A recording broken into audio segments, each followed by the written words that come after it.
पानी के जमने से बर्फ का निर्माण होता है। यह भरपूर मात्रा में पृथ्वी पर पाई जाती है। हमारी पृथ्वी की जमीन का तकरीबन 10% हिस्सा बर्फ से ढका हुआ है। अधिकतम ये पृथ्वी के ध्रुवीय क्षेत्रों में और विभिन्न पहाड़ी इलाकों में पाई जाती है।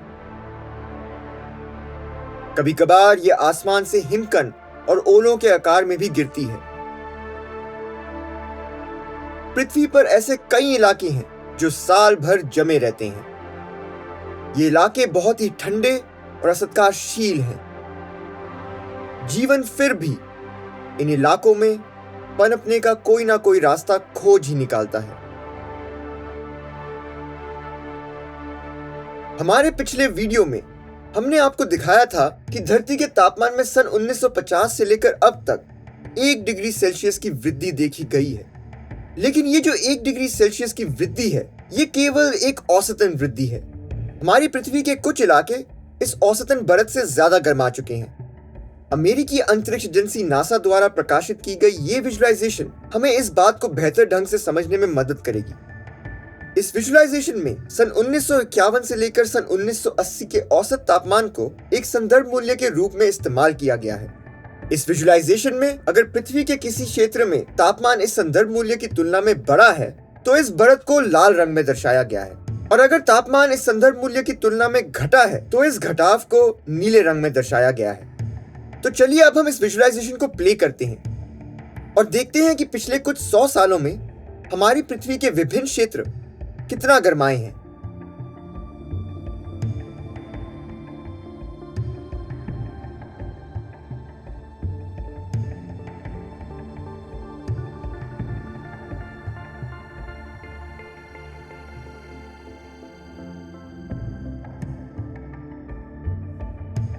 आप स्पष्ट रूप से देख सकते हैं कि कैसे हमारी पृथ्वी के कुछ क्षेत्र दूसरों की तुलना में ज्यादा गर्माए हैं।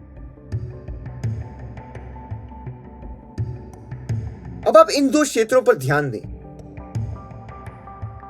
ये हमारी पृथ्वी के ध्रुवीय इलाके हैं। उत्तर में आर्कटिक और दक्षिण में अंटार्कटिक। सर्दियों के महीनों के दौरान आर्कटिक में तापमान -40 डिग्री सेल्सियस और अंटार्कटिक में तापमान -89 डिग्री सेल्सियस तक गिर सकता है। लेकिन गर्मियों के महीनों में इन इलाकों का तापमान अब बढ़ने लगा है, खास तौर पे आर्कटिक में।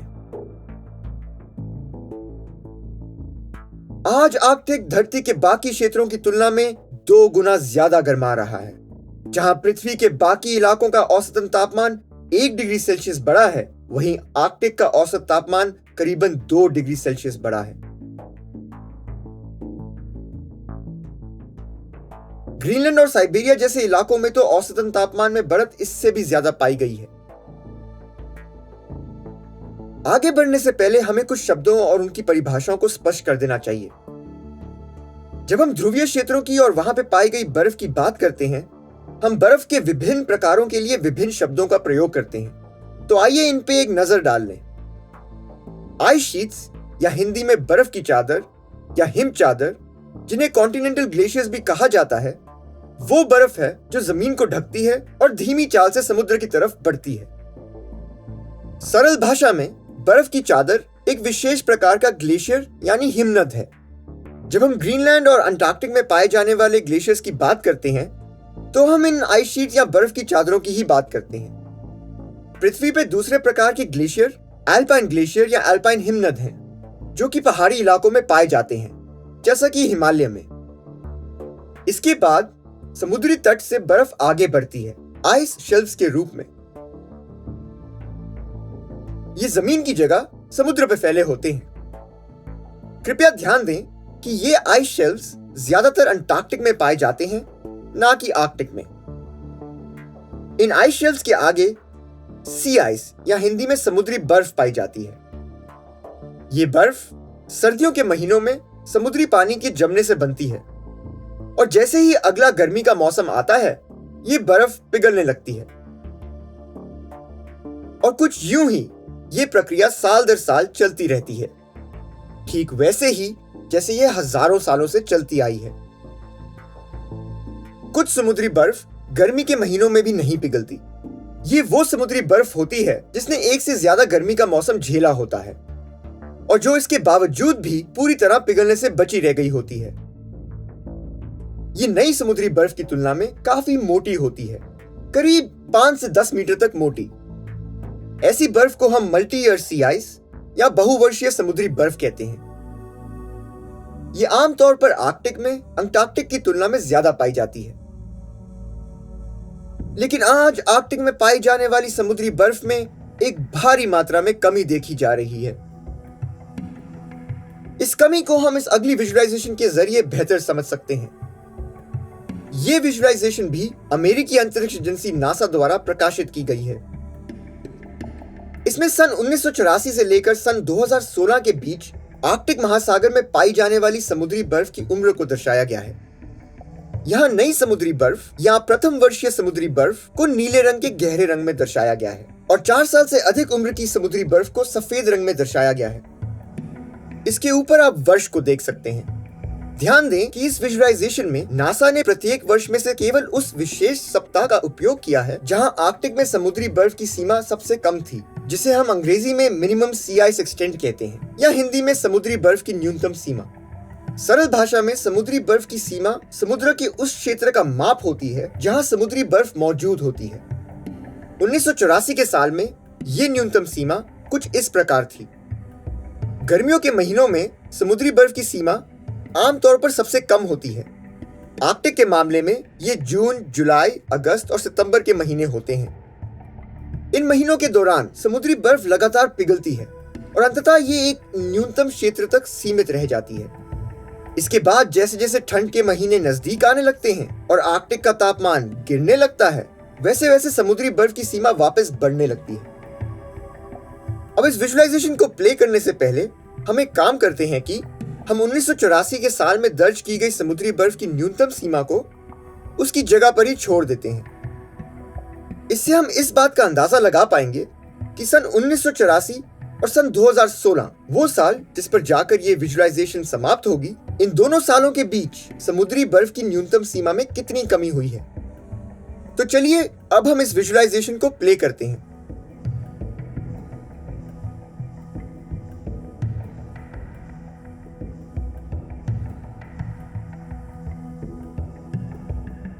ध्यान दें कि जैसे जैसे हम 1984 के साल से आगे बढ़ते हैं, सफेद रंग की समुद्री बर्फ यानी वो बर्फ जो 4 साल से ज्यादा पुरानी है, वो कितनी तेजी से घट रही है। इसके अतिरिक्त आप ये भी देख सकते हैं कि हर गुजरते साल के साथ साथ समुद्री बर्फ की न्यूनतम सीमा कैसे कम हो रही है।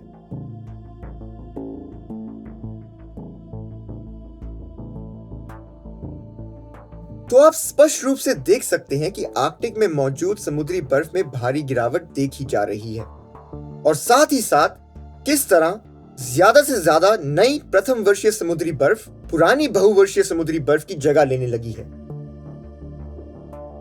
मार्च 1985 में आर्कटिक में समुद्री बर्फ का 33% हिस्सा ऐसी बर्फ से बना हुआ था जो कि 4 साल से ज्यादा पुरानी थी। मार्च 2019 आते आते ये हिस्सा घटकर सिर्फ 1.2% तक ही सीमित रह गया था। आज आर्कटिक में समुद्री बर्फ का अधिकांश हिस्सा प्रथम वर्षीय समुद्री बर्फ से बना हुआ है।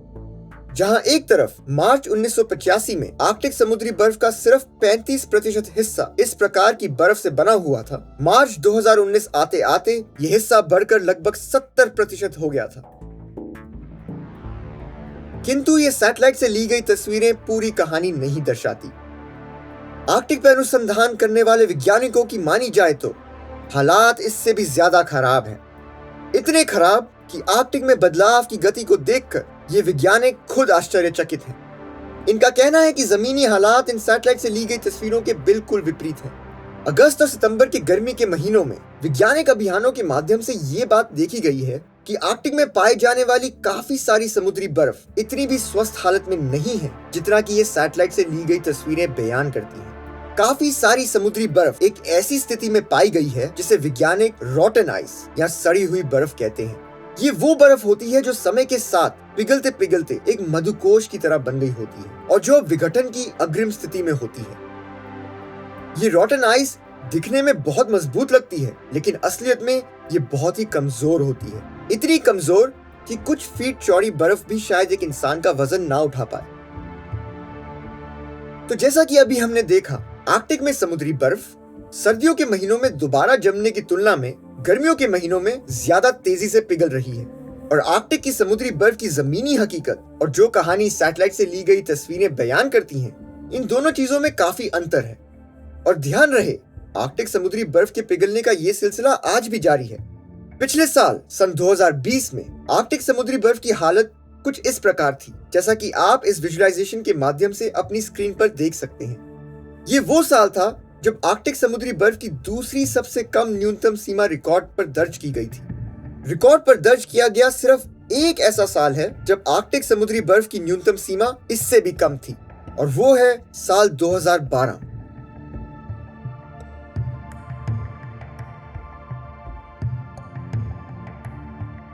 इस विजुअलाइजेशन में लाल रेखा 1981 से लेकर 2010 तक की समुद्री बर्फ की औसत न्यूनतम सीमा को दर्शाती है। जैसा कि हमने पहले बताया, ये वो औसतन क्षेत्रफल है जहां सन 1981 से लेकर सन 2010 के बीच समुद्री बर्फ मौजूद थी।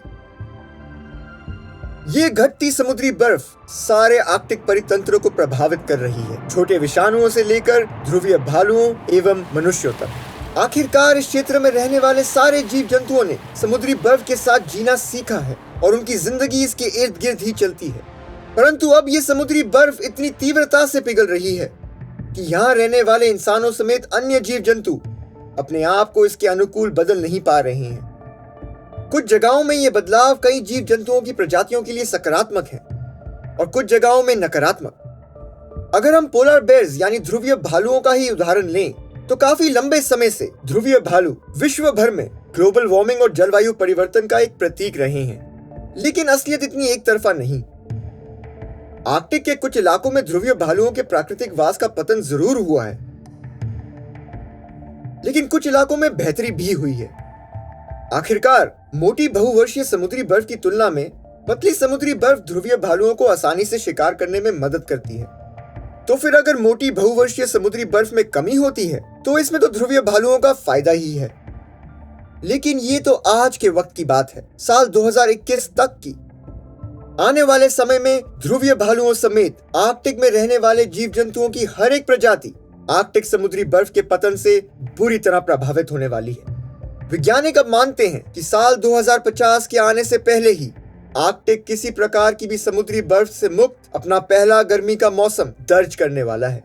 ये एक ऐसी गर्मी होगी जिसमें आर्कटिक में पाई जाने वाली सारी की सारी समुद्री बर्फ पिघल जाएगी। एक अनुमान तो ये भी है कि ये सब साल 2035 आने से पहले ही हो सकता है। आज से बस 14-15 साल बाद। गौर फरमाएं कि इस बदलाव के चलते केवल आर्कटिक के क्षेत्र में ही जीव जंतु प्रभावित नहीं होंगे। इस बदलाव के काफी व्यापक परिणाम पूरी दुनिया में देखे जाएंगे। समुद्री बर्फ के घटने के कारण जो सबसे पहली चीज प्रभावित होने वाली है, वो आर्कटिक का एल्बीडो या हिंदी में इसकी धवलता होने वाली है।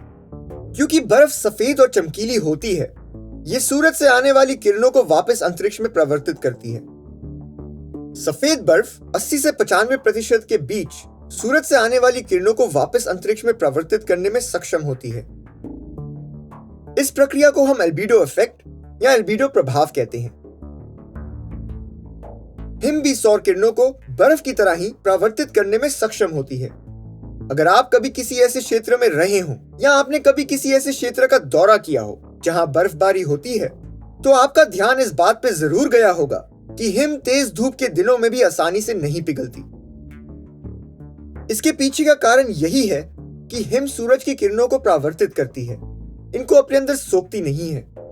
बिल्कुल यही चीज समुद्री बर्फ के मामले में भी देखी जाती है।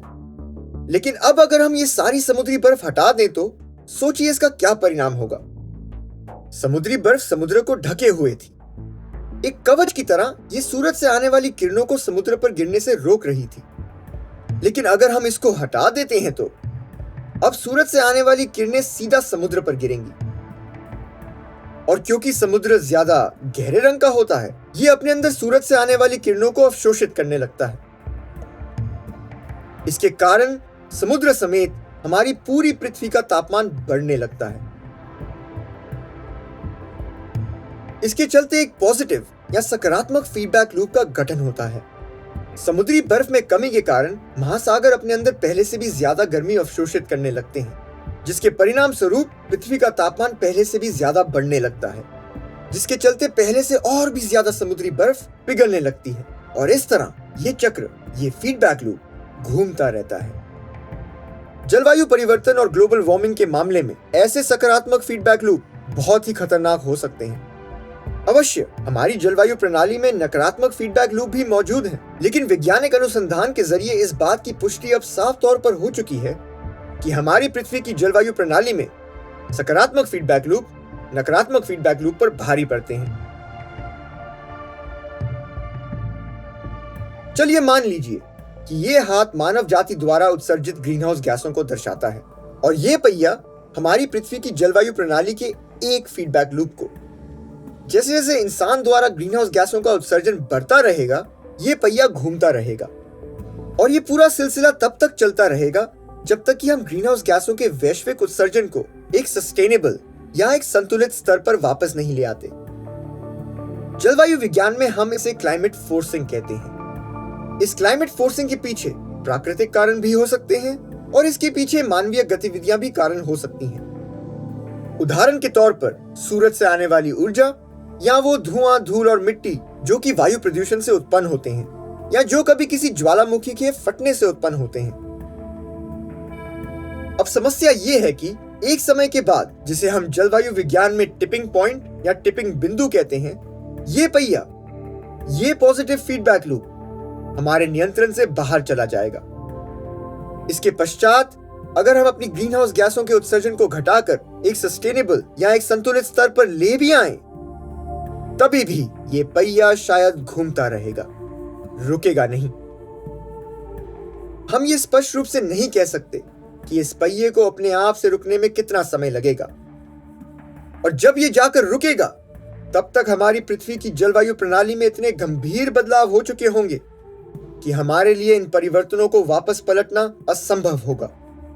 अंततः ऐसे सकारात्मक फीडबैक लूप जलवायु परिवर्तन के खिलाफ हमारी लड़ाई को और भी मुश्किल बना देंगे। और जब हम हमारी जलवायु प्रणाली में मौजूद अन्य जलवायु टिपिंग बिंदुओं की सीमाओं को लांघ जाएंगे, तो जो बदलाव हम फिर देखेंगे वो बदलाव इरिवर्सिबल होंगे, यानी कि हम पृथ्वी की जलवायु प्रणाली को एक नई बदली हुई स्थिति से वापस इसकी पहले की मूल स्थिति में नहीं ला पाएंगे। आप इसको इस नजरिए से भी देख सकते हैं। मान लीजिए कि एक पानी से भरा ग्लास मेज पर गिर जाता है और उसके अंदर का सारा पानी मेज पर फैल जाता है। तो यहां इस ग्लास का मेज पर गिरना एक टिपिंग बिंदु है। ग्लास में पानी अब अपने आप वापस नहीं जा सकता। यहां पानी से भरा ग्लास हमारी मूल स्थिति थी और गिरा हुआ ग्लास अब एक नई और एक ऐसी स्थिति को दर्शाता है जिससे वापस मूल स्थिति में परिवर्तन असंभव है। जलवायु प्रणाली की बात करें तो ये नई स्थिति ही सकारात्मक फीडबैक लूप और जलवायु प्रणाली में मौजूद टिपिंग बिंदुओं को इतना भयानक बनाती है। ये नई स्थिति हमारे सामने एक अनिश्चित भविष्य काल प्रस्तुत करती है और हमारी पृथ्वी पर जो भी बदलाव इस नई स्थिति के आने तक देखे जाएंगे, वो इंसान समेत पृथ्वी पर रहने वाले सारे ही जीव जंतुओं के लिए बहुत ही विनाशकारी साबित होंगे। हमें अभी भी इन टिपिंग बिंदुओं की सीमा लांघने में समय लगेगा, ये इतने भी करीब नहीं, लेकिन हमें इस बात का अंदेशा जरूर है कि इनमें से कुछ टिपिंग बिंदु बहुत दूर भी नहीं है। आने वाले कुछ ही दशकों में हम इन टिपिंग बिंदुओं की सीमा लांघना शुरू कर जाएंगे। आज हमारे पास विज्ञान के माध्यम से इस बात का प्रमाण है कि हमारी जलवायु प्रणाली के विभिन्न अंग अब एक सकारात्मक फीडबैक लूप की तरह काम कर रहे हैं। आर्कटिक की समुद्री बर्फ का पिघलना इसी बात का गवाह है। हम इस वीडियो में और हमारी आने वाली वीडियोस में ऐसे कई फीडबैक लूप्स के बारे में चर्चा करेंगे, क्योंकि इन फीडबैक लूप्स को समझे बिना हम इस जलवायु संकट को गहराई से नहीं समझ सकते। आर्कटिक समुद्री बर्फ का पिघलना और इसके कारण अल्बीडो प्रभाव में बदलाव केवल एक ऐसा फीडबैक लूप है जिसको हम आर्कटिक में देख रहे हैं। इसके अलावा और भी कई फीडबैक लूप आर्कटिक में पाए जाते हैं। इन सारे ही फीडबैक लूप्स का साझा असर आर्कटिक के क्षेत्र में देखा जा रहा है, जिसके चलते आर्कटिक की जलवायु प्रणाली में जो बदलाव हम देख रहे हैं वो बाकी दुनिया की तुलना में ज्यादा तेजी से आगे बढ़ रहे हैं। एक तरह से इन फीडबैक लूप्स के चलते आर्कटिक में बदलाव का प्रवर्धन हो रहा है। इसे आर्कटिक एम्प्लीफिकेशन या हिंदी में आर्कटिक प्रवर्धन कहते हैं। इनमें से कुछ ज्ञात फीडबैक लूप तो अभी से आर्कटिक प्रवर्धन में योगदान दे रहे हैं, लेकिन वैज्ञानिकों की माने तो कुछ ऐसे सैद्धांतिक फीडबैक लूप भी हैं जो भविष्य में जाकर आर्कटिक प्रवर्धन में योगदान देंगे। इनमें से सबसे पहले फीडबैक लूप के बारे में हम इस वीडियो में पहले ही चर्चा कर चुके हैं। जैसे जैसे आर्कटिक में पाई जाने वाली बर्फ पिघलती है, ज्यादा गहरे रंग की भूमि और समुद्र की सतह पहले की तुलना में और भी ज्यादा सूरज से आने वाली ऊर्जा को अपने अंदर सोखने लगती हैं। फिर अगला फीडबैक लूप ये है कि जैसे जैसे समुद्री बर्फ में घटाव होता है, महासागर पहले से भी ज्यादा सूरज से आने वाली ऊर्जा को अपने अंदर सोखने लगते हैं और फिर ये गर्म महासागर वायुमंडल को गर्म करने में मदद करते हैं, जिसके चलते ग्लोबल वार्मिंग में वृद्धि होती है। आमतौर से आर्कटिक में गर्मियों के महीनों में गर्मी का प्रवाह गर्म वायुमंडल से ठंडे महासागर की तरफ होता है, लेकिन क्योंकि अब समुद्री बर्फ इतनी तेजी से घट रही है, इतनी तेजी से कि सर्दियों के महीनों में भी ये उतने बड़े समुद्री इलाके को नहीं ढक पाती जैसा कि कुछ दशकों पहले तक ये करती थी। इसलिए अब सर्दियों के महीनों में गर्मी का प्रवाह गर्म महासागर से ठंडे वायुमंडल की तरफ होने लगा है। इसके परिणाम स्वरूप वायुमंडल पहले से भी ज्यादा गर्माने लगा है और इसके चलते ग्लोबल वार्मिंग में और भी वृद्धि हो रही है। फिर इस बात पर भी ध्यान दें कि हमारी पृथ्वी के बाकी क्षेत्रों की तुलना में आर्कटिक और अंटार्कटिक के क्षेत्रों में वायुमंडल की परत ज्यादा पतली होती है। इसके कारण इन क्षेत्रों में देखी जा रही बढ़ती गर्माहट इन क्षेत्रों तक ही सीमित रह जाती है। ये वार्मिंग एक ज्यादा बड़े इलाके में नहीं फैल पाती।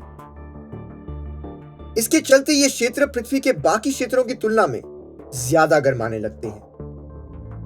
फिर एक अनुमान ये भी है कि आने वाले समय में जलवायु परिवर्तन के चलते वायुमंडलीय और महासागरीय परिसंचरण में भी परिवर्तन हो सकता है। इसके चलते आर्कटिक पहले से और भी ज्यादा गर्माने लगेगा। वैज्ञानिक अभी भी इस बात का अध्ययन कर रहे हैं कि आर्कटिक में पिघलने वाली बर्फ से जो भारी मात्रा में मीठा पानी उत्पन्न होगा, वो मीठा पानी जब महासागर में जा मिलेगा तो इसका महासागरीय धाराओं पर क्या असर पड़ेगा।